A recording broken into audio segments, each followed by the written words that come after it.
Ibabad muna natin yung manok sa asin. Hugasan natin sa asin. Ayan. Gagawa tayo ng manok na may tomato sauce. Pangalanan nyo na lang kung anong klaseng luto to. Ayan. Lawan na natin yung manok. Hugasan natin mabuti kasi sa palengke kasi nakalantad lang sa palengke. Hugas lang ng hugas hanggang mawala ang amoy ng manok. Ito ang ilan sa ating mga ingredients. Ayan, nakikita nyo naman pa ng mga ingredients na yan. Hindi na natin kailangang isa-isahin. Ayan.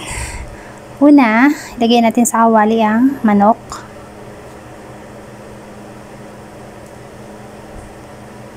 Siyempre, pagkatapos na ilagay manok,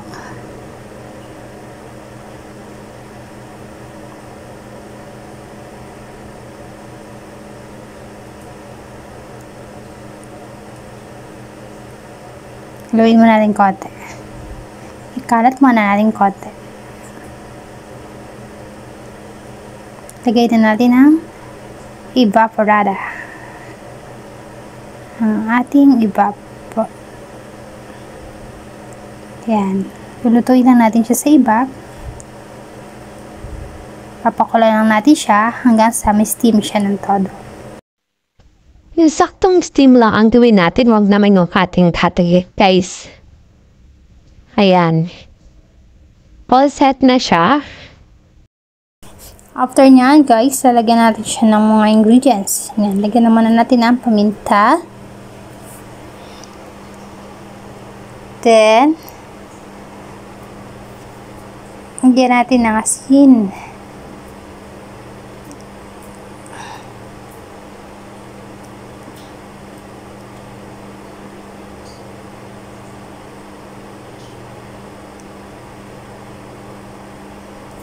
Pakulay na natin siya, guys. Hanggang sa may steam siya. Ay, yung Ajinomoto pala natin is optional lang yan, guys. Konting-konti lang nilagay ko dyan. Huwag nyo masyadong kakaramihan. Alam niyo naman ang aji kapag sobrang dami, di ba?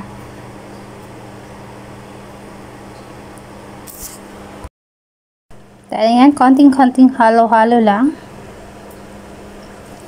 Nakaset yung apoy ko sa medium high. At ang ating apoy dyan.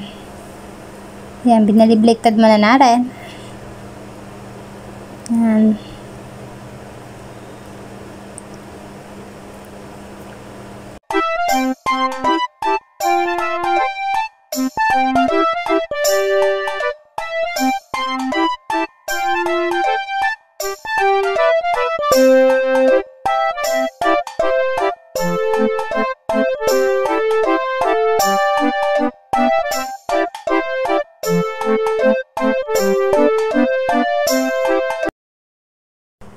Ayan na, lagyan na muna natin ng cover habang kumukulo.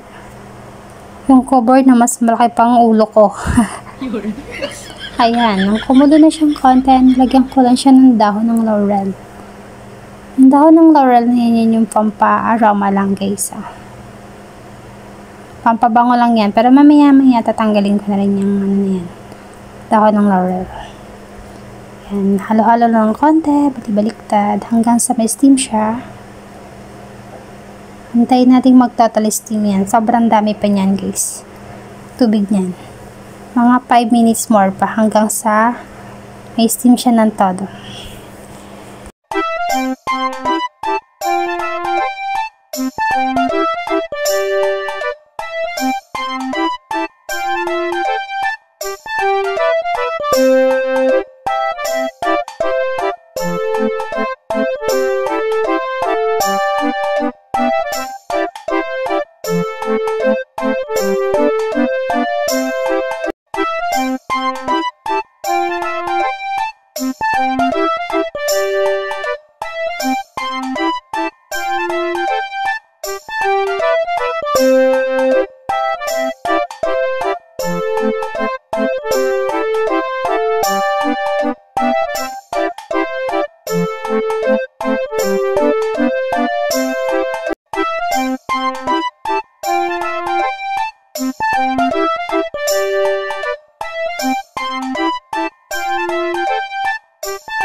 Ayan, dyan sa part na yun kung nakikita nyo, drain na yun sa bowl niya.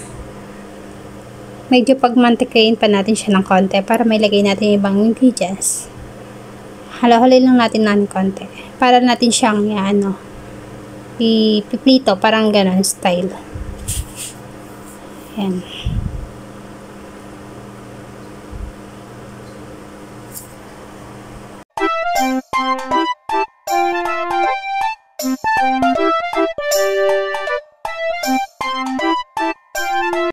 Now it's time para lagyan na natin yung bawang sa gitna. Yung may konting mantika na kasi siya. Sasangkot siya natin siya sa bawang. Palilutuin mo natin yung bawang sa gitna ng manok. Gisa-gisa lang natin siya.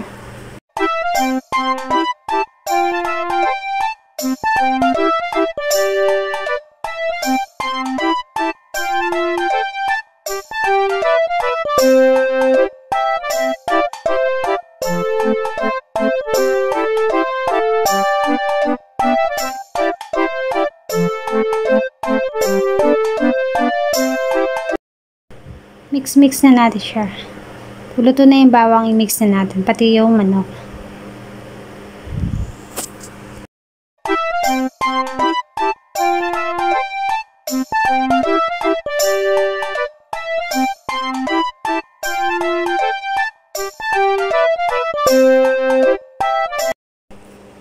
Kapag tuluyan ng luto ang bawang, i-mix na natin ibang ingredients. Ayan, meron tayong bell pepper.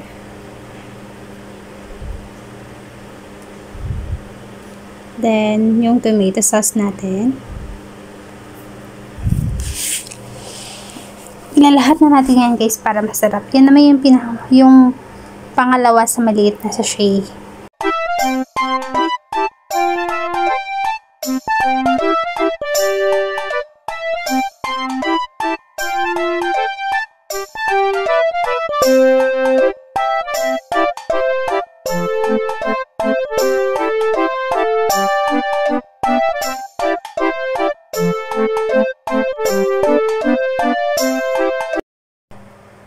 I-mix lang natin siya guys. Bago natin ilagay ibang ingredients, lagay na natin yung UFC banana ketchup tamis hanghang. Para nanunuot ang tamis hanghang ng ating lutuin. Then nilalagyan na natin ng water. Yung water pala nilagay ko dun sa sachet ng tomato sauce para masigid. Ganun madalas yung ginagawa ko guys. Kayo din ba? Aminin.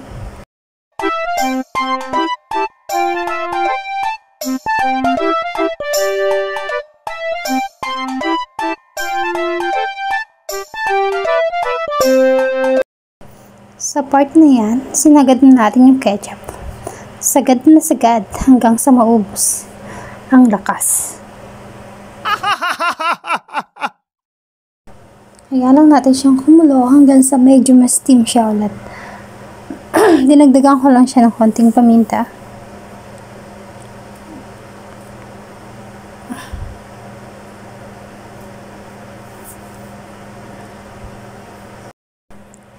Then, nagdagan ulit natin sa ng asin.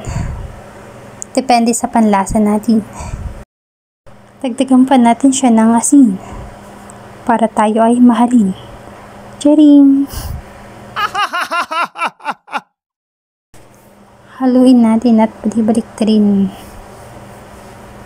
hanggang siya ay maduling.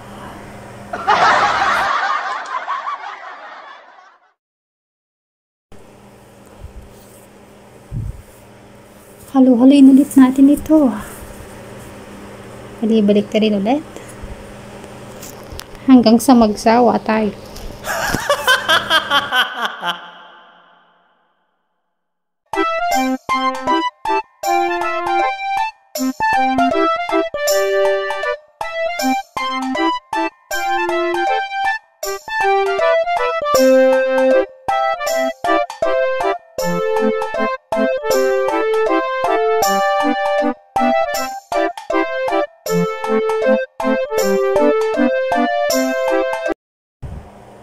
Medyo igahin pa natin yung sabaw niya, yung sauce.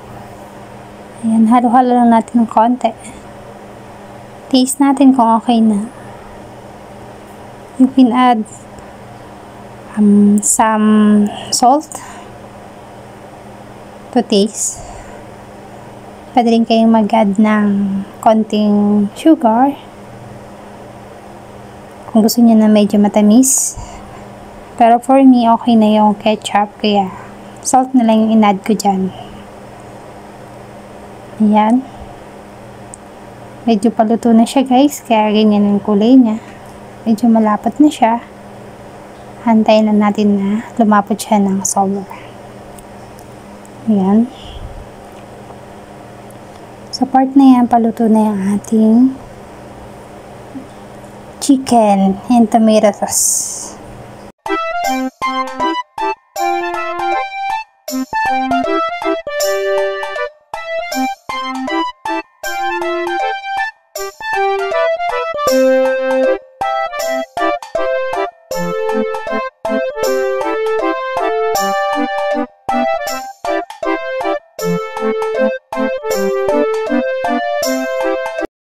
Sige lang, konting halo pa hanggang sa ako'y tuluyang mahilo.